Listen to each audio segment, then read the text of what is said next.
are the problem? What if I am the problem? What if you are the problem? Have you ever just stopped and asked yourself that question? Am I the problem? And not because you are toxic, but in an unhealed way. Hi guys, welcome back to yet another episode of Healing and Horny on the same YouTube channel. It is me, your girl Umpile, aka Chubby Chumps, back with yet another video. And on today's episode, we are going to talk about how we could be the problem to the reason why we are attracting the type of guys or the type of partners that we attract every time we are in a relationship, every time you are like, I attract the same person in a different body. Okay, and now after my last relationship in 2023, I really just had to sit myself down as I was healing and try to look within, right? Because after that breakup, there was a lot of things that that breakup really had me questioning myself. It really had me questioning my self-worth. It really had me questioning my self-esteem. It really had me questioning my self-confidence, right? Which was something that was not, it was not okay, right? It was like a thing of me always asking myself, am I just unlucky in love? Why am I always getting treated like this? Why am I always attracting the people that are the same? And because I gave myself time, I got this revelation that I might be a problem, right? I might be a problem in the sense that I am unhealed. I might be a problem simply because of the things that I've been through in my life, like how I grew up, right? And we underestimate how you grow up is going to influence your romantic relationships. It really does, even if you're not aware of it. Like I said, because I gave myself time, I was then able to see and be like, okay, so this is happening because of 1 2 3 4 5 6 7 8 9 10, right? And as a kid, as you're growing up, there are certain things we only learn and understand them now, that okay, this is how I was raised, and because I was raised like this, it made me become a people's pleaser. And because I was raised like this, I now don't have a voice to stand up for myself in relationships, because it was something that, it's how I grew up. I grew up as a kid where, when your parents shut you out, or you're the type of person where you speak up, it's like you're being disrespectful to your parents. So you learn not to ever speak up. And that is something that is also going to happen, that even when you are heartbroken, even when you are not happy with something in a relationship, you are always going to be quiet. And I think that was one of the biggest problems that I had, and it breaks my heart that I've actually led people. It was like it's a norm, and I want to cry when I'm talking about this, actually. It's like it becomes a norm in a way that you're gonna do something that breaks my heart, and I'm not gonna speak up, and I'm just going to let it go, right? And I realized that, yeah, I could also be a people pleaser. I wanted to be picked. I was in somewhat a pick me, right? And those are the ways that I realized that I could have been a problem and that I was unhealed, right? And I think in one of my videos I've mentioned that I also had or struggled with confidence. And when you are somebody or an individual that struggles with confidence, you always try to find it in romantic partnerships, which is wrong, because then your confidence is going to be dependent on the partner that you have. So if they are feeling somewhere, or they say something that you don't like, it's then going to affect you and have you questioning your worth or yourself or your looks, right? And so those are some of the ways that I've realized that I might not be ready for the type of relationship that I always say or think that I want, right? And it is also a thing of I realized that, oh no, I attract guys that are emotionally available. I'm going to talk about my story, so that maybe you too could also look within, if you have a problem of saying, maybe having a relationship love life that is just like, what the hell is it that I'm doing wrong, those type of relationship. So I'm just going to tell you guys how it is that I reflected, that has helped me see my own red flags and why I could be a problem, right? And then I realized that I attract emotionally available people because they are what is familiar, right? They are what I expect. I expect the kind of treatment that those type of people are going to give me at the end of the day. Like, I do anticipate that, oh, this person is emotionally available, I'm going to be heartbroken, this is most likely what is going to happen in our relationship, this is how our relationship is going to end. And it's kind of like, it helps me control the narrative, because I like being in control. I'm the type of people where I like to know what the outcome is. I always have to be the type of person that I need to know how things are going to end. I can't just live in the moment. I need to know. Like, I have a thing of wanting to be in control of everything. Like I really hate anything that has uncertainty, and that is why I also struggle to be alive, because the world is just full of, you really just have to go through it without knowing what it is that is going to happen the next day, what it is that is going to happen in the next 5 years. And that is what drives me crazy, because I always try to control the narratives, right? And after I look within and set myself down, and I said, okay, so I have controlling issues. I have um what is this? I can't speak up for myself, right? I can't speak up for myself in any situation, to be quite honest with you guys. I can't speak up for myself. I'm a people, I was a people's pleaser, not anymore. These two maybe yes, but I was a people's pleaser, and I didn't love myself. I didn't love myself in the way that I didn't like how I looked, and that affected the fact that I wanted confidence. And if you don't like the way that you look, you're also going to be insecure. You being insecure, you're always going to question your partner. But I mean, my partners were trash anyways, and my partners were not good people anyway.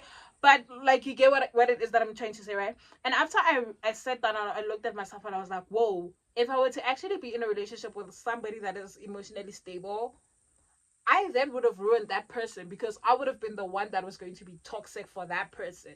I don't know if that makes sense, but if I were to be in a relationship where I was with a guy that is emotionally available, a guy that is understanding him, a guy that is what, I would have been the one that was going to ruin him, because first things first, I'm controlling. First things first, another thing is I'm insecure. Another thing is I can't speak up for myself. So he could be doing something, because I mean, relationships are not perfect, right? And that is also another thing that I have, is that I think that relationships have to be perfect and smooth sailing. What. Yes, I understand that when people talk about challenges, but I don't want the type of challenges where we're talking about cheating and stuff like that. No. I don't want those type of challenges, okay? But I then said, okay, I'm insecure. I don't speak up for myself. So even if, because you are, whether it's a relationship between two people or a relationship with human beings in general, there are bound to be arguments, there are bound to be disagreements, there are bound to be misunderstandings between two people, because it's also a thing of, we're also trying to get to understand and know what it is that the other person likes or dislikes, what upsets the next person, and what, those, all of those things. And now, if, say, an innocent mistake, my partner says something about my body, he's not aware that I'm insecure about my body, because that is also another thing. I don't speak up. I have a problem of, I don't tell people anything. I am not open to anything, guys. Like, even in relationships, I'm not gonna tell a guy, oh, so I can't be vulnerable with anybody, because I always feel like if you are vulnerable with people, those things can be used against you, especially in relationships. In friendships, I could be vulnerable, with yeah, and other people, but in relationships, I feel like it's so, because it could go both ways. It could be a thing of making your partner understand the type of person that you are, and how to treat you, and how to do all of those things. That's also another thing. Trust issues. You see, I'm picking up all these things that might be a problem with them, even when I'm doing this video. So you need to really look within and try and handle and deal with those situations. But as I was saying, it could also be used against you in a way of that person knowing, oh, so you're insecure, you can't speak up, so I'm going to do things deliberately so that you won't be able to speak up, and I know that you're going to let it slide, and so I'm going to keep doing this. You get what I'm saying? So that is why also I can't be vulnerable in relationships. I don't trust, and I don't feel safe with people getting to know me that well. I feel like the only person that should know me that well is me. It's me. I'm the only person I feel should know me to a certain extent. Like, hey, you really cannot trust boys, right? And I realized that, yes, if my partner was to do something, it would then be a thing of, okay, mention something about my body, and then I'll be like upset, but I'm not going to tell him. And then now it's going to create resentment, and then it's going to be a build up. It's going to be a build up. And then the next thing, he says something, and then I pop off. And then it's like, I see red, and then I start talking about it. And now it's like, you didn't communicate this with me. And then those type of things cause the relationship to be unhealthy. And then I realized that I am not as ready for a healthy relationship with somebody as I think I am. Like, I want that. It is a dream. And I also realized that the only reason why I would want a guy that is emotionally available was that they could heal me. You know, I realized that the reason why I want a guy that is so emotionally available, a guy that is this, is so they could help heal me. And I realized that that is not okay, because I am placing such a huge burden on hey, on a stranger. You know, what if that person never had to deal with those type of issues that you're dealing with, and now you expecting the next person to heal you, right? Which I also felt like it is also very dangerous. It's very dangerous, which is dangerous, to depend on somebody else to heal you. And like, no, guys, no. And so sometimes I really think that we should really look with it, right? And that is why we always say, oh no, the good guys are boring. They're not boring. It's because they don't we don't know what it is that we're going to expect from them, and the type of treatment that they're going to give us is going to shock us, right? And it's also when you are in a relationship with somebody that is emotionally available, it is so easy to put the blame on them for everything. It is so easy to say after the breakup, what happened between you? No, he cheated on me. Oh, don't tell me about that dog. He's a dog. Why? Because you already know that that person is already a bird person, and is going to hide the type of person that you are. So really, it doesn't force you. It doesn't, like, being in a relationship with somebody that is not emotionally available, it doesn't challenge you as an individual to be like, to say what is wrong with you, because that person is going to do so many wrong things that it's going to overlook. It's going to overlook everything that could be wrong with you, right? So being in a healthy relationship with somebody, it's a thing of now also you realize that, if I get into a healthy relationship with a guy who's healthy, emotionally stable, and everything like that, this guy is going to challenge me, and that is not something that I want. You're gonna want to have a argument with him, and then they're like, can we actually talk about it? Now you don't want to talk about it. Now it's going to reflect, and it's going to show you that you are the problem, because you're trying to dismiss something. Whereas if it was with an emotionally unavailable man, you would be like, you know what, actually I don't even want to talk about this. And the emotionally unavailable guy would be like, yeah, okay, so cool. And then he doesn't talk about you. When he does that, now he satisfies the part in you where you don't want to address and talk about things and stand up for yourself, the emotional level. So when he does that and then comes back in the next morning like, babe, we apologize and we get over it without even talking about it, that is what you want, because it feeds into the person that you are supposed to heal, that you are not aware that you should heal. And I think also the other reason why we keep attracting the same people in different bodies is the fact that we are attached to something that feels familiar. We It's familiar. Like I said, you expect how it is going to end. So it makes you feel safe in the sense that you already know what the outcome of the relationship is going to be. It Yeah, I hope you guys really understand where the vibe that I'm going with this video, and what it is that I'm trying to say, right? And it's like, I really don't want, or I think we want the emotionally stable or the healthy relationship, but in all honesty, we don't. And that is reflected in the type of people that we choose, and that is reflected in the type of relationships that we keep getting into time after time, and all of those things. So the moment you sit, which is why I always tell people that, um take time to yourself. If you don't want to keep repeating like the same cycles that you've been through, the same cycles that you have, and you're like trying to figure out what could be wrong with your life, like, take some time after your next relationship. Just be like, I'm going to take some time and to look within. You will see you will see all of the reasons that I'm talking about. Like, you will start jotting down and be like, oh, okay, so the reason why I'm doing this, right? And I'm not saying that it's going to help you figure it out, and maybe the next relationship that you're going to be in is going to be perfect because you've worked on all of those things. But I'm saying that it helps you as an individual be a better human being and make better choices, because the choices that you keep making and the partners that you keep um being in relationships with is simply based off the unhealed version of you that you don't want to, what's the word that I'm looking for? English is running away, and I was just thinking about it. That you don't want to, what's this word, guys? That you don't want to accept, or that you don't want to admit that you have. What's the term that I'm looking for? Yeah, but the side of you, the unhealed version that you don't want to. Fuck, guys, this word is here. But what what's that word, guys? But you don't want to. I don't want to. It's not indulge. You don't want to take and make it be a part of you. Do you understand? Yeah. You don't want to address. Yeah. I hope you guys understand the word that I'm saying. And I'm not even going to lie to you guys. Ever since I really looked within and confronted all of these demons that I could be facing myself,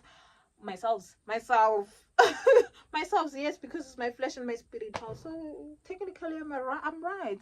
But ever since I've faced those demons, like I said, it's not going to save your life. You're not going to have it figured out. It's not that you're still going to experience. You are going to meet guys that are just, but now it's going to be a thing of, now you know how to make better decisions, or now you would know how to move within their relationship. Like, if a guy tells you something that you don't like, you might not confront the situation, but you're just going to leave simply because of the type of things that they're going to do.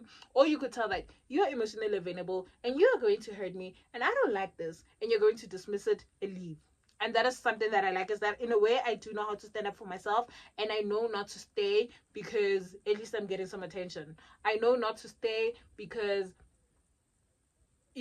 those type of things, and I actually like that. So that is something that I want everybody else to look within. If you maybe are questioning what the hell is actually going on with my lover, what is actually going on with me, like, it's not you. You're not the problem physically, you're not the problem in a toxic way, but maybe there are things that are unhealed about you. There are things that you need to acknowledge and understand about you.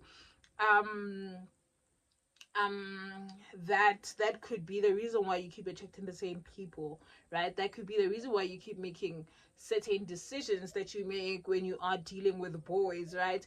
And so if you look within, and you can only do that when you are sane and there's no other man next to you.